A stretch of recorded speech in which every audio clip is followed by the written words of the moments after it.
పరిస్థితులు వచ్చినాయి కానీ ఏ డాక్టర్ దగ్గర కూడా నాకు స్వస్థత రాలేదు.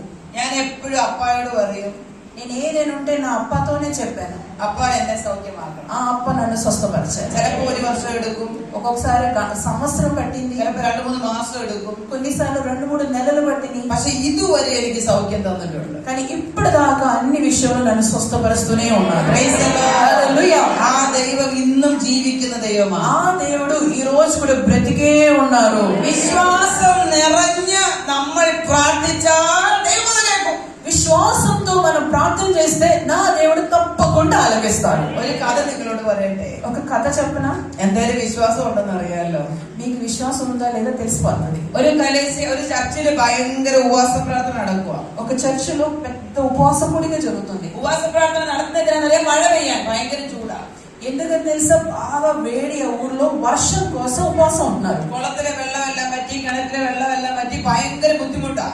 అంటే రివర్స్ లేక్స్ అన్ని ఎండిపోయింది, అసలు ఎవరికి వాటర్ లేకుండా చాలా ఇబ్బంది పడుతున్నారు. ഒരു സഭയിലുള്ള മുഴുവൻ ആൾക്കാരും മഴയ്ക്ക് വേണ്ടി പ്രാർത്ഥിക്കുക. సో ఈ సంఘం వారు అందరూ కలిసి వచ్చి ఒకే మనస్సుతో వర్షం కోసం ఏడిచి ప్రార్థన చేస్తున్నారు. 3 ദിവസം ഉപവാസം, 3 రోజులు ఉపవాసం ప్రకటించారు. രാവിലെ പ്രാർത്ഥന, വൈകിട്ട് പ്രാർത്ഥന, രാവിലെ പ്രാർത്ഥന, വൈകിട്ട് പ്രാർത്ഥന. 3ാമത്തെ ദിവസവും രാവിലെ വൈകിട്ട് പ്രാർത്ഥന, അതോടെ തീരും.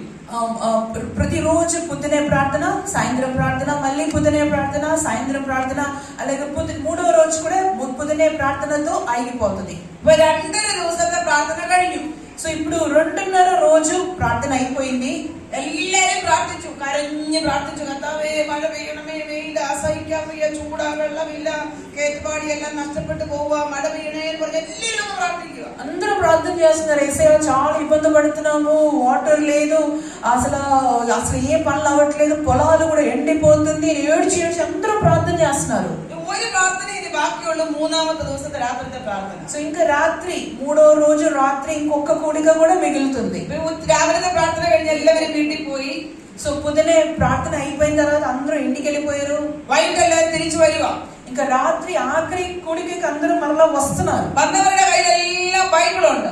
వచ్చిన వారందరూ బైబిల్ తీసుకొచ్చారు. പക്ഷെ ഇതുപോലൊരു കൊച്ചിന്റെ കയ്യില് కానీ ఇలాంటి ఒక చిన్న బిడ్డ మాత్రం ബൈബിളും ഉണ്ട്, ഒരു കൊടയും ഉണ്ട്. బైబిల్ తో పాటు ఒక గొడుగు కూడా పట్టుకొని వచ్చింది. ഉടനെ എല്ലാവരും ചേർന്ന് ആ കൊച്ചിനെ കളിയാക്കി. ఇప్పుడు అందరూ ఆ అమ్మాయిని బాగా ఏడిపించారు. അയ്യേ, ഈ രാത്രിക്ക് ആരെങ്കിലും കുട കൊണ്ടു?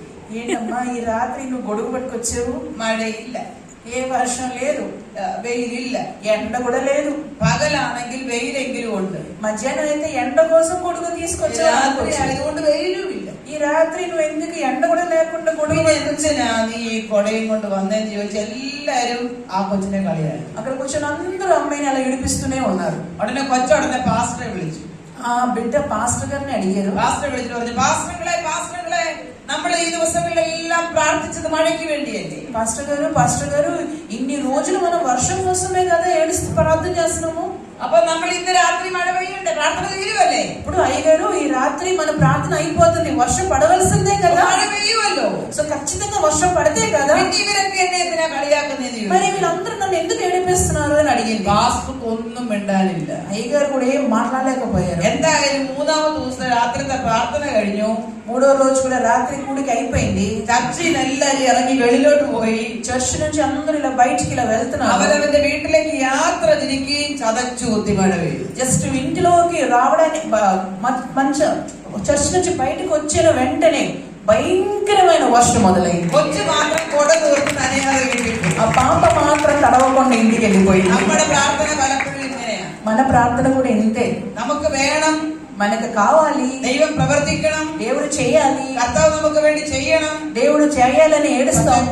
തരുമെന്ന് വിശ്വാസമില്ല. కానీ ఇస్తారని మనకి నమ్మకం లేదు. ഞാൻ മഴയ്ക്ക് വേണ്ടി പ്രാർത്ഥിച്ചു, മഴ പെയ്യുമെന്ന് എനിക്ക് വിശ്വാസമില്ല. నేను వర్షం కోసం ప్రార్థన చేశాను కానీ వర్షం పడుతుందని నాకు నమ్మకం లేదు. ഞാൻ സൗഖ്യത്തിന് വേണ്ടി പ്രാർത്ഥിച്ചു, ദൈവം എനിക്ക് സൗഖ്യം തരുമെന്ന് വിശ്വാസമില്ലാത്തതുകൊണ്ട് ഞാൻ ഓടി ഡോക്ടർ എടുത്തു. అందుకే నీ స్వస్థత కొరకు ప్రార్థన చేస్తున్నాను కానీ చేస్తారో లేదో నాకు గ్యారంటీ లేదు కాబట్టి పరిగెట్టుకుని నేను డాక్టర్ దగ్గరికి వెళ్ళిపోతాను. ഞാൻ എന്റെ പ്രിയരോട് പറയട്ടെ, కానీ నేను మీతో ఒక మాట చెప్తాను. വിശ്വാസത്തോടു കൂടിയാണ് നമ്മൾ പ്രാർത്ഥിക്കുന്നതെങ്കിൽ, విశ్వాసంతో మనం ప్రార్థన చేస్తున్నాం కానీ എന്റെ സഹോദരിമാരെ, നമ്മൾ പ്രാർത്ഥിക്കുന്നത് സംഭവിക്കും. మన సహోదరులారా ప్రార్థన చేసేది అలాగే జరుగుతుంది. Praise the Lord. హల్లెలూయా. വിശ്വാസം ഉണ്ടോ? విశ్వాసం ఉందా? വിശ്വാസം ഉണ്ടെങ്കിൽ ഒരു ഹല്ലേലൂയ പറഞ്ഞു. విశ్వాసం ఉందా? హల్లెలూయా చెప్పండి. ഒരു വാക്യം വായിച്ചിട്ട് മുന്നോട്ട് പോകാം. ఒక వచనం చదువుదామా? മർക്കോസ്